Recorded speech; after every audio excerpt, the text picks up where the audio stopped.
Okay, so getting back into our coverage over the X-Men, we do pick up with a storyline called Truth or Death. Now, this storyline is technically a retcon, and what it did was it kind of gave us an answer to a question, which honestly I feel like no one was truthfully questioning, but it was Marvel saying like, hey, let's go ahead and kind of answer the question of how did Magik get the legacy virus? But I kind of feel like we should sit down and like briefly talk about the idea of Magik. And the reason why, because for her character, a lot of stuff went down with her character leading up to this moment. Or really, when it came to Magik, by this point in time in Marvel Comics, she was dead. You see, when it came to Magik, when she first appeared in Marvel Comics, she first appeared as this little girl, a younger sister to Colossus. And that was really it at first. But then she was taken away to Limbo. Now, on Earth, she was only gone for like a few seconds. But when it came to Belasco, he had her in Limbo for many years. So when she came back, she was no longer this young girl. She was now a teenager. And so when it came to Magik, she had joined the New Mutants. Now, originally, the New Mutants was like the first spinoff for the X-Men series, but like it was a way of saying, hey, you know what? Let's follow these teenagers as they learn how to control their abilities, but also try to fit in a world where mutants are technically hated on by the human race. Now, after many years had passed by, there was this event called X-Men Inferno. Now, to not really dive into the whole idea of X-Men Inferno, but at the end of that storyline, she was turned back into a child again, a little girl. But then right after that, she had gotten the legacy virus. Now, the legacy virus is this thing going around killing off mutants left and right, a virus that came from the future by strife. But either way, she had died. And so for many years in our timeline, or our time, sorry, she was dead. Now, Marvel Comics, it could have been like a year or two, possibly three. But either way, she had died. And so, as we do transition over to the opening pages of the storyline, we do pick up in the past. And we pick up with the New Mutants right now going through a training session. Now, while they're going through this training session, you do have our heroes fighting against like the different demons of Limbo. They're also fighting against Sim. Now, technically, none of this is real because they're in the danger room. But while you do have our heroes going through this training session, you then have Magik be confronted by somebody who apparently their goal is to help save Magik's life from the future. As we all know, in the future, she'll be dead. Now, for this mysterious person, he's very close to Magik, but we don't know who he is at first. And so for Magik, she's wondering who that person is, but then she passes out. Now, once you do have the rest of the New Mutants realize that there's something wrong with Magik, well, our mysterious character had disappeared. Now, with this storyline taking place in the past, it's also telling us like we have to remember that some characters who are no longer around are going to appear in this series. Like, for example, Cypher. Cypher died in the storyline called Fall of the Mutants, but by this point in the timeline, apparently, he's still alive and that storyline has not happened yet. And matter of fact, it also seems like Kitty Pryde is also part of the New Mutants. Now, that was very brief because when it came to Kitty Pryde, when she first joined the school of Charles Xavier, she became an X-Men. But then once you had Charles begin to go around and bring in the New Mutants, well, he said, hey, Kitty, you're like their age group, so you should go with the New Mutants. Now, that didn't last that long, and she had rejoined the X-Men. But when it comes to Kitty Pryde and Magik, they also were best friends around this time in Marvel Comics. So, of course, for Kitty, she wants to know what's going on. Now, for Magik, she believes that Kitty or Cypher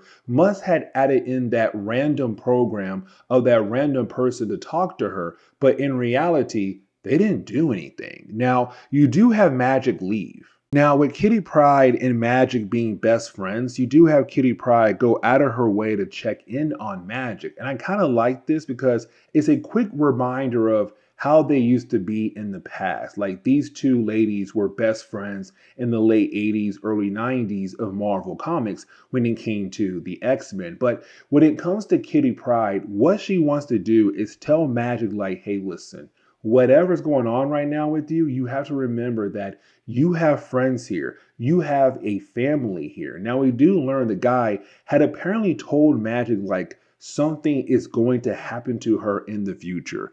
And we already know what it is. She's going to die by the hands of the legacy virus. But of course, for Magik, she does not know that yet. And so for Kitty Pryde, reminding us that when it comes to Magik, she has the ability to travel in time. She said, hey, go in the future to figure out who that guy was, but also figure out what happened to you as well. But don't forget that you have friends out there who are technically like a family for you. And so you do have, Magik realize that Kitty is right.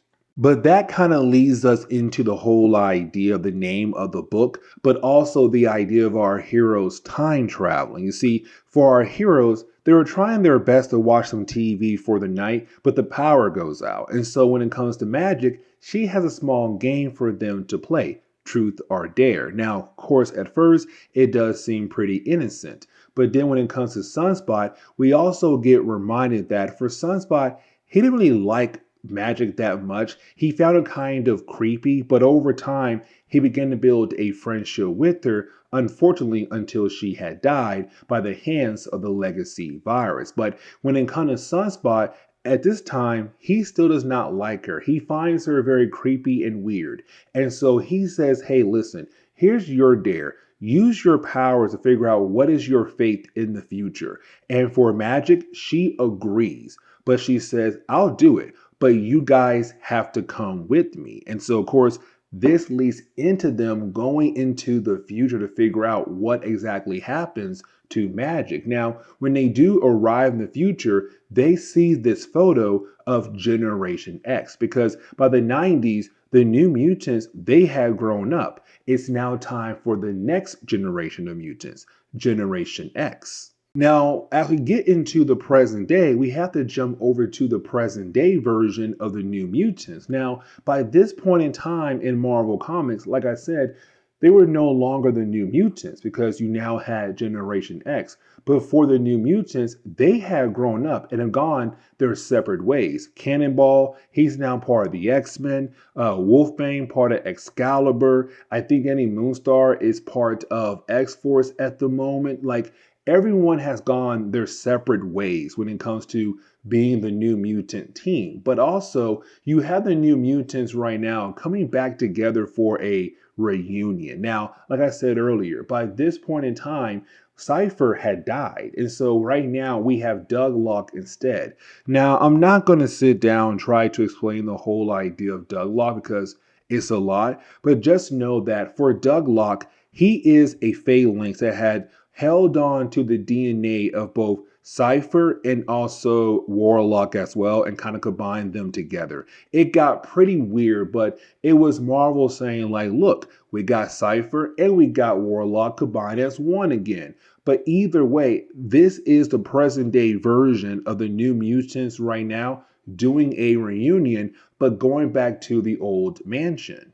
And so this kind of leads into the ending of the first chapter because you do have the present day New Mutants go back to the mansion. Now, when they do, they run into their past versions of themselves. Here's the thing, because we kind of get the idea that the present day New Mutants, they do not remember anything at all about the idea of this moment, the idea of the past selves traveling into the future and meeting their future selves, which means by the end of this storyline, something or someone had made them forget about this exact moment. Now, for Douglock, he is a computer, so he's trying his best to understand how being a human works. But unfortunately, he does spill the beans on the idea of Magik by saying, in my files, she died. And so now for the young New Mutants, they know that in the far future, Magik died. And so, of course, that makes her freak out and she runs away.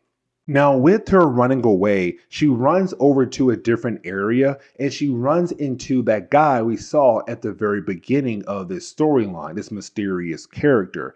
And we do learn that it is Mikhail, her oldest brother.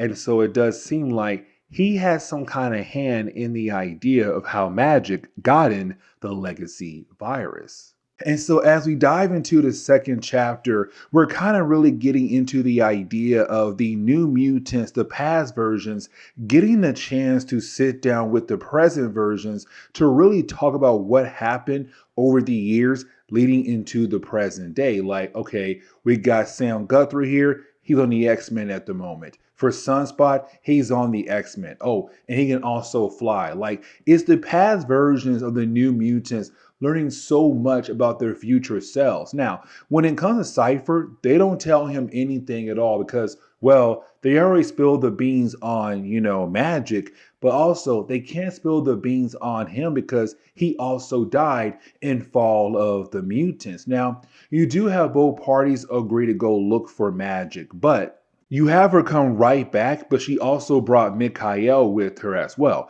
Here's the problem though. You see, for the present day versions of the New Mutants, they know that Mikhail is a bad guy. They know, like, he has done some bad things recently to the X-Men, but also to the Morlocks as well. And so for the present day versions of the New Mutants, they're kind of wondering, like, what should they do here? Now, for the past versions, they're kind of like, this is great. It's Magik right now with her eldest brother. Like, this is a beautiful thing. And he's also here to possibly help her. But the thing is, for the present day versions of the New Mutants, they know they cannot trust Mikhail at all. And matter of fact, even though he says that he wants to help her survive her fate, well, unfortunately for our heroes, they know that he might have something up his sleeve. So you do have the present day versions of the New Mutants attack Mikhail. Now, you do have the past versions of the New Mutants really help out Magik and also Mikhail in this situation because they're kind of like, wait, hold up. Why in the world will you attack a man who's just right now trying to save his baby sister? And so, of course, it does lead into a battle. But for the present day versions of the New Mutants, they have the advantage here because they know how to fight against them old selves.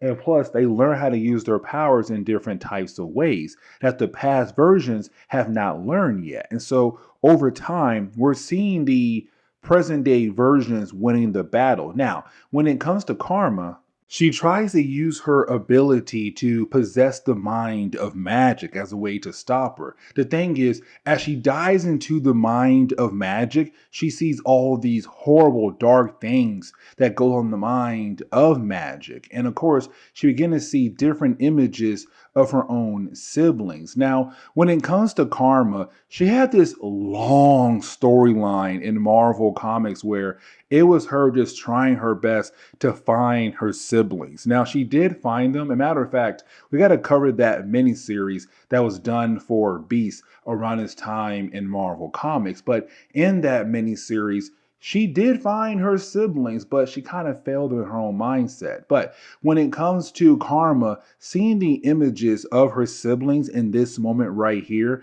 while fighting against Magik is really important. Here's the reason why. Because for Karma, it's her kind of realizing that this is just Mikhail, Magik's older brother, just trying his best to save the life of his sister. And now I just realized I kind of forgot to mention how in the world you have Mikhail really doing all of this. When it comes to Mikhail, he does have like a sort of level of warping reality. So he was kind of able to send his consciousness back in time to allow himself the chance to communicate with Magik because he knew if he did that, she'll then try to travel into the future, the present day. And so with her doing that, he'll then be able to begin the process of trying to save his younger sister from dying by the hands of the legacy virus. Now, here's the thing though, because for Karma, with her seeing that it's just Mikhail trying to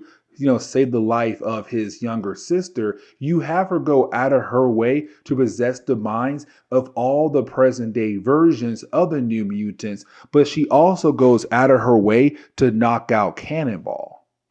But with her doing that, you now have Mikhail be given the chance to begin the process of saving his younger sister. So you have Mikhail lead with Magik, but while you do have the past versions of the New Mutants walking with him, for Wolfbane, she's kind of like on guard. She kind of feels like there's something going on with Mikhail, and honestly, she's right. But those answers she's looking for won't be given to her until the last chapter. And really, as we get into the last chapter, we're now seeing everyone in the lab, where you do now have our young versions of the New Mutants and Mikhail begin the process of possibly saving Magik's life. Now, here's the thing, because what he's going to do is remove the cells that will most likely get infected by the legacy virus. With those cells being gone, when it comes to Magik going back to her time, that means she'll no longer have the ability to be infected by the legacy virus. Now, as we all know, when it comes to time traveling, this could affect the timeline a whole lot with the idea of her coming back to life in that type of way. But when it comes to our heroes, they do begin the process. Now, for the young version of Wolfbane, she does realize there's something going on, but at the same time, she really can't stop the process from going on because this whole idea might be able to save the life of Magik. Now, at first, as they do go through the process, it does seem like it's causing her a lot of pain and the possibility that she might not survive the whole entire process. But once the process is done, you then have Mikhail take her down into the ICU room. Now, with her going down there and everyone else going down there as well, you have the young version of Wolfbane stay behind, kind of look over the information that was put into the computer by Mikhail and also Cypher to again make sure, like, okay, is everything going all right when it comes to Magik? Like, what is he actually doing to her friend?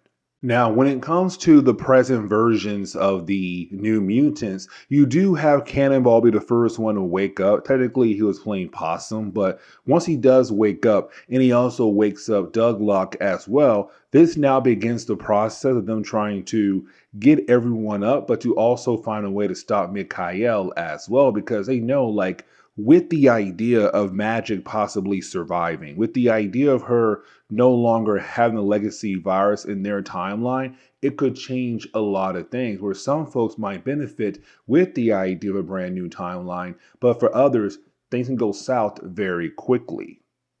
Now, you do have Mikhail go and tell the young New Mutants, like, hey, listen, everything worked fine. Like, she's going to be A-okay. But you didn't have Doug Ramsey kind of go inside the laboratory to make sure, like, everything is okay. Now, once you have Doug kind of look at the reports that are done on Magik, he realized what Mikhail had actually did in the other laboratory earlier on. But before you have the story tell us what he did, you then have the rest of the young New Mutants realize that their Wolfbane is missing. And the reason why, because she's trying to free the present day versions of the New Mutants. Except she is then stopped by Mikhail because, well, Mikhail realized that she realized what he had possibly done to Magik. But you do have the newer version, the present day version of the New Mutants being able to break free. So they do continue to battle against Mikhail. Now, while they're doing that, you then have the younger versions appear. And the reason why, because everyone in the younger version group now knows what he had possibly did to Magik, where of course now we know why she got the legacy virus. You see, when it came to Mikhail, what he was trying to do was give her the legacy virus early on, because when she had got the legacy virus in Marvel Comics, she was a young girl. And so her body couldn't handle the idea of the virus and she died. And so what Mikhail is trying to do is give her the legacy virus now, because technically with her being grown up, it was all done by Magik. And so he's kind of hoping that her grown up body will find a way to fight off the legacy virus, be immune to it. And so once she does change back into a younger girl, well, she'll survive because her body will be immune to the legacy virus. The problem is that it's not going to work. And so what the book is trying to say is that he's the reason why she got in the legacy virus, because he gave it to her. Now, you do have Mikhail go ahead and leave, but when it comes to our younger version of our heroes, they do go back to their timeline. Now, here is the reason why our heroes don't remember this adventure at all. And the reason why, because when it came to Karma, she went into the mind of all the different members of the New Mutants from the past, except for Magik, and made them forget. And with Magik being dead, of course, this is the reason why the story was never told to us until now. And so, yeah, they go back in time and everything stays normal, but we already know what's going to happen to Magik. She's going to die by the hands of the legacy virus, but now we know how she got in the legacy virus by Mikhail, which honestly is truly messed up. But with that being said, guys, please leave me a like down below and subscribe. But guys, see y'all next time. Later.